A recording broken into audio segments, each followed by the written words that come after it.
So today we're going to be kind of reviewing the basics of area for geometry. This is kind of a review of chapter 10 here. So let's go ahead and see what we can do. Um, so we're going to start with kind of the basics of the area, which involves the basic shapes. So as shapes grow more complex, their areas become more complex as well. But the formulas for most of the shapes that we're going to talk about all come from either rectangles, parallelograms, squares, or triangles. So let's look at what those formulas are first before we get to the other ones. So for rectangles, parallelograms, and squares, the area formula is a simple base times height. B times h. Some people say for a rectangle that it's length times width, which is also okay, length and width. So instead of saying b and h, they'd say L and w. It's just two different variables for the same thing, though. I'm going to make my pen a little bit thinner here. So two different variables for the same thing. The reason I usually try to stick to base and height is because parallelograms don't have a length and width. They have a base and a height. The height is usually the line that connects the two bases and makes a right angle with at least one of the bases. Actually, it makes a right angle for both, but usually only drawn on one. So because I really want to stick with just using one formula for both, I usually say for a rectangle that's also base and height as well. But if you hear the words length and width, or if that's how you know it or grew up with it, that's fine too. Just remember for a parallelogram, it's base and height because there is no length or width for a parallelogram per se. For a triangle, well, a triangle is actually thought of as like half a rectangle because if I drew another triangle here, just as an aside here, so if I drew another triangle there, I get either half a rectangle or in this case, half a parallelogram. So if you kind of see that this entire triangle shape here would make a parallelogram. Well, if that's the case, and it's half a rectangle or half a parallelogram or half a square or half of these quadrilaterals, then its area formula is going to be half. So for a triangle, it's base times height divided by 2, which is another reason why I try to stick to the base and height lingo here for the quadrilaterals, is because it allows us to kind of connect them to a triangle as well. But these two formulas are going to kind of form the basis of our other shape areas here as well. So just a quick reminder about how to use these in action here. So let's say you want to find the area of these shapes. Well, for rectangle, base times height. So 5 times 2 would give you 10. And this would be units, so UN, which usually stands for units, squared. So if you see a little UN squared or a U squared, those mean units squared.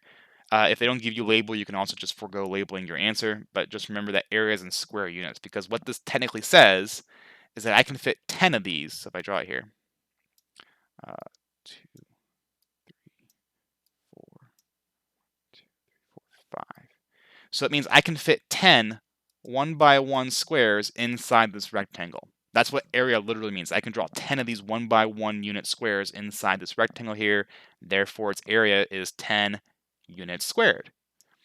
And that's what it means for all shapes, by the way, is how many 1 by 1 squares you can fit inside a space. It's just easier to draw for rectangles, so it's usually used to show on rectangles. I could do the same thing here with the parallelogram. It'd just be some of them will be cut, and so it's kind of hard to visualize that way. But as we know, for parallelogram, it's the same formula. Base times height, 3 times 8, which in this case gives us 24. I should just erase that line there just because nobody wants to think that's a division bar or something. And remember, you're using the lines that are connected, so to speak. So if I gave you that this side here was, say, 7, you wouldn't use the 7. 7 is a no-go.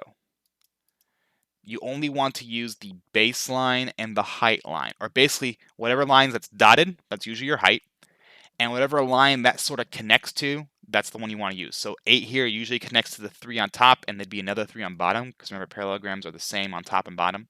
So I'm going to be using 8 and 3, not 8 and 7. Same for a triangle. I have a bunch of numbers here, but I only need 2. Because remember, my area is 1/2 base times height. So how would I write my area here? Well, it'd be 1/2. Well, my base and my height here. Well, my height I can probably assume is 3. Why? Well, because it's a dotted line for one thing, and it tells me how tall my shape is. How tall is this triangle? Well, it's 3 units high, because that's what that line there represents. It's how tall the triangle is. The question then becomes, which one of these numbers is my base? Well, if 3 is my height, that means the base that goes with this height would be 10, because 10, if you extended 10 here, the line for 10 would eventually connect with the line for 3 and make this sort of right angle. So the right angle of shapes usually connects your base and your height lines. So it connects my 3 with what would be my 10 line. I do not have to add this extra bit in here. Sometimes they might give you like, okay, this here, they'll say is 2. You do not have to add in that extra 2 there. You're only looking with the base of the triangle, not the entire length of this line here. You're just using this dotted line to give you some perspective so you can see that yes, 10 actually would connect with the 3. So it'd be 1/2 of 10 times 3, which would give you 15 times a half. Oh, wait, no. Half of 10 is 5. 5 times 3 is 15. Sorry, I almost made a mistake there. So yeah, you'd be given 15.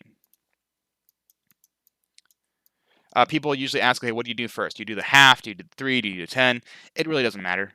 I usually just take half of 10 just because that's easier, and then take 5 times 3 to get 15. But it just depends on the numbers that you have and how you prefer to go about it. So, using these as the basis, we get the area formulas for more complex shapes, namely speaking, trapezoids and kites. So the trapezoid formula is the following. The area is base 1 plus base 2, all times height, all divided by 2. Or some people say times a half rather than divide by 2, same thing. But basically you take the top and your bottom, or it could be left and right too, depending on how the bases are. But you take your two bases, add them together, times them by your height, and then cut in half. Basically, think of the trapezoid formula as the triangle formula with two bases. So remember, triangle formula was base times height divided by 2. Trapezoid is the same thing, it's just that you add your two bases together first because you have two of them. So if you have two bases, add them together first, and then use your triangle stuff, which is why, again, I talked about that triangles kind of form the basis of most of these areas here. Same goes with rhombuses and kites. So these are rhombi and kite. This is a kite here because, actually, this is a rhombus here because all sides look to be equal. This right here is a kite because the bottom two sides are longer than the top two, essentially. But they both have the same area formula. So whether you have a rhombus or a kite, it's all the same. The area is diagonal 1 times diagonal 2 times height. And again, the way we get this is you can see kind of remnants of the triangle formula in here. Because if you look, one of the properties for rhombi and kite is that their diagonals are always perpendicular to each other. So they always make a right angle. And so what we essentially have here for rhombuses and kites is you essentially have 4 triangles. 1, 2, 3, 4, 1, 2, 3, 4. So the area of rhombuses and kites is basically the area of these 4 triangles added together. Well, what's the area of a triangle again? Well, 1/2 base times height. So this is 1/2 base times height. This is 1/2 base times height. This is 1/2 base times height. This is 1/2 base times height. So if you put all that together, you come out with this little formula here. Because the base of these triangles is basically half of diagonal 1, and the height of these triangles is half of diagonal 2 for each triangle. So this is half diagonal 1, this is half diagonal 2, half diagonal 1, half diagonal 2, this and this. This one's not quite half, but if you do some proof here, you can figure out that it ends up the same way as the rhombus, essentially. So because of the fact that we have 4 triangles in the middle here, if we add these areas together, we essentially end up with this formula here. And I made a mistake. It's not times height. My bad. It's times a half. I put h there because I was thinking half, and half starts with an h, and I got myself confused there. So 1/2 diagonal 1 times diagonal 2, because obviously there is no height in a rhombus or kite because they're the diagonals instead. So sorry about that. 1/2 diagonal 1 times diagonal 2. And again, that comes from the fact that these are 4 triangles. Triangles have that half in them, and the base and the heights are simply diagonal 1 and diagonal 2 themselves. So let's see these in actions here. And again, you only want to use the numbers that you need. So in this case here, we have a trapezoid. I remember it's base 1 plus base 2 times height all over 2. Well, my base 1 and my base 2 in this case would be 8 plus 12. I'm using the top and the bottom here because those are my 2 flat lines. Basically, anything that's slanted in a trapezoid, we don't use for the area. Think about it that way. The height is 10 because that's the line that connects my 2 bases. So if you're ever worrying about what your height is and you forget that's a dotted line, whatever line connects your 2 bases, that's your height. All over 2. And if we do this real quick, 8 plus 10, h plus 12 rather is 20. 20 plus 10 is 30, and 30 divided by 2 would give you 15. So again, bases add them together, times them by the height, and then divide by 2. For the diagonal, remember it's diagonal 1 times diagonal 2 times a half, not height, but a half. And so we add them together here. Remember, diagonal 1 means the entire diagonal. Diagonal 2 is the entire diagonal. So diagonal 1 is 6 plus 6, which is 12. And diagonal 2 is 9 plus 9, which is 18. So it'd be 18 times 12 times a half. And if we do that real quick, 18 times 12 times 0.5, which is the same thing as a half, and we get 108.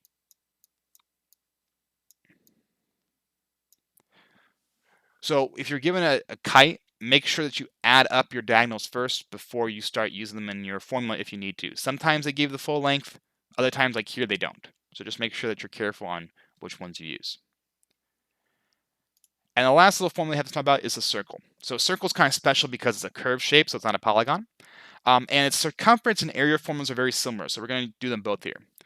So the circumference, which is like the perimeter of a circle, so think circumference perimeter, that is C equals 2 pi r. This value pi here usually comes into play for a lot of circle formulas.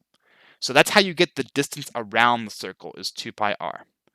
The way you get the area is you take pi r squared. Remember, r being the radius goes from center to edge, not all the way through the circle. So as you can see, they're very similar formulas. It's just that for the area formula, the r is square. That's where the 2 is. Whereas the circumference formula, the r is double. That's why the 2 is on the outside here.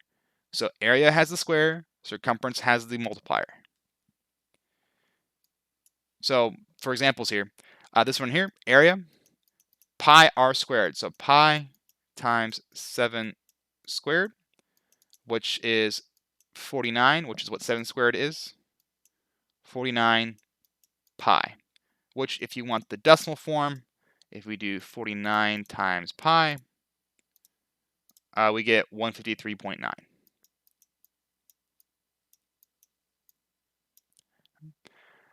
And sometimes they'll try to trick you and do this on you. Well, they'll say, okay, the entire line here is 11. Find the area. Remember, area is pi r squared, not pi diameter squared. So what we have to do here is to take 11 and basically cut it in half and make it 5.5 squared, and then use my formula. So if this entire thing is 11, that means this from here to here is 5.5, and that's the one that I want to use. So it'd be pi times 5.5, which gives you 17.3. So for a circle, make sure you have the radius that you're going to be working with, not the diameter or the full length. You want the radius for the area formulas. So that kind of wraps up this video here, just kind of a quick recap of the different formulas for the different shapes that we've done. Remember, pi r squared for circle. We have these formulas for a rhombus and a trapezoid. Base 1 plus base 2 times height divided by 2, trapezoid. Diagonal 1 times diagonal 2 times a half for a rhombus and a kite. And then, of course, we have our basics for squares, rectangles, parallelograms, and for triangles. Hope this video helped you out. Have a good day.